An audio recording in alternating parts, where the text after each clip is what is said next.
In the heart of the Ottawa Valley, on the banks of the Ottawa River, sits Pembroke, Ontario.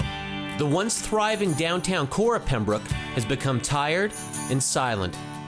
Only glimpses remain of a much more industrious and prosperous time. As a child growing up here in the 1980s, I remember the downtown core being the economic centerpiece of the community. Long before the box stores, multiplexes, and chain restaurants descended on rural Canada, sucking the life and culture from its main artery, like some kind of suburban vampire. First settled in 1828, this community was built from the ground up on the lumber trade. In 1847, Pembroke's first hotel was built in this very location. It was called Mr. Little's Tavern. It was a hotbed of whiskey and fistfights, and it was built during a very primitive time when Pembroke consisted of no more than 30 timber huts. A doctor named Francis Codd came to the Ottawa Valley in 1847 seeking adventure. He lived in a room above Mr. Little's Tavern and wrote this passage as part of a letter back to his mother living in England. There is no other part of North America where people are such savages. Mild when stroked, fierce when provoked, and no law within 100 miles to contain them. The bartender at Little's Tavern got into a fight with lumberjacks and knocked a fella down. He and 30 of his closest friends showed up at the door shortly after. They hid the guy in the attic.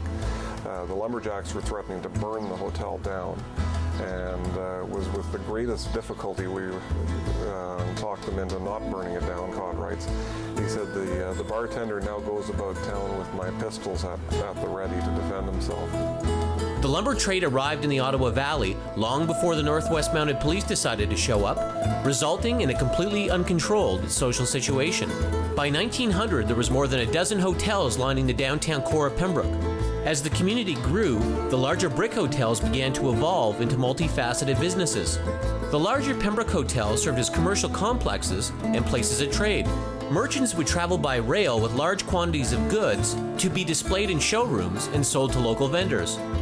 In the early 1950s, the need for such commercial complexes disappeared, and the hotel saw a resurgence in the bar trade, with increases in heavy drinking and wild behavior. Stories of torching cars in the middle of the street for sheer entertainment, or of a whiskey-fueled madman cutting tables in half with a chainsaw, are the kind of stories we grew up with.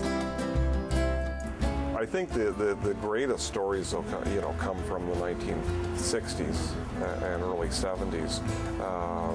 Just the absolute out of control mayhem that went on in these bars. I have a relative who tells a story about watching fights at the Copeland Hotel.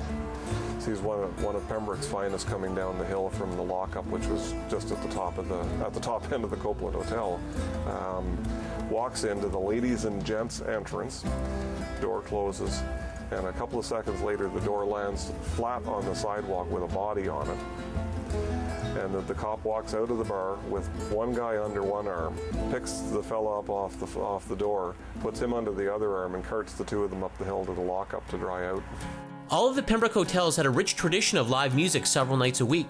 As teenagers, we would sneak into some of the hotels and watch the touring cover bands from the back of the bar. In the 1960s and 70s, there was a huge local live music industry, and that seems to have disappeared completely.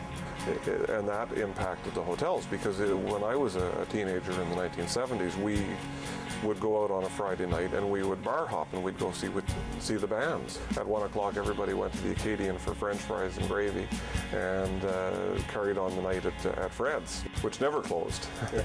And you'd have transport truck races up and down the main street of Chapel at 4 in the morning. That sort of thing going on at Fred's.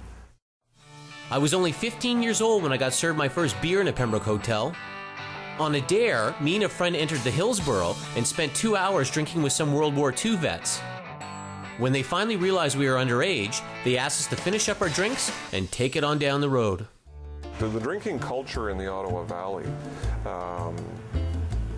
was amazing if you think about it. Like when I returned to Pembroke and set up business in the 80s, it was still not unusual for business people to keep a flask in their desk drawer. That was still common. And the stories you hear from slightly prior to that of drinking in the Ottawa Valley are just mind-boggling. And people that said my employer never knew I was coming in drunk until one day I showed up sober. And that was pretty routine. That drinking culture was routine. And I remember being astounded that you weren't allowed to drink beer in the car, because when I was growing up, everybody drank beer in the car. You had one elbow out the window and you had a red cap cradled in your lap, and that was just considered normal. All of the original hotels that once lined the downtown core of Pembroke are now gone. Only a few of the original buildings still remain. The only place still operating as a watering hole is Shot's Bar, which is located in the very location of Mr. Little's Tavern that started serving thirsty customers in 1847.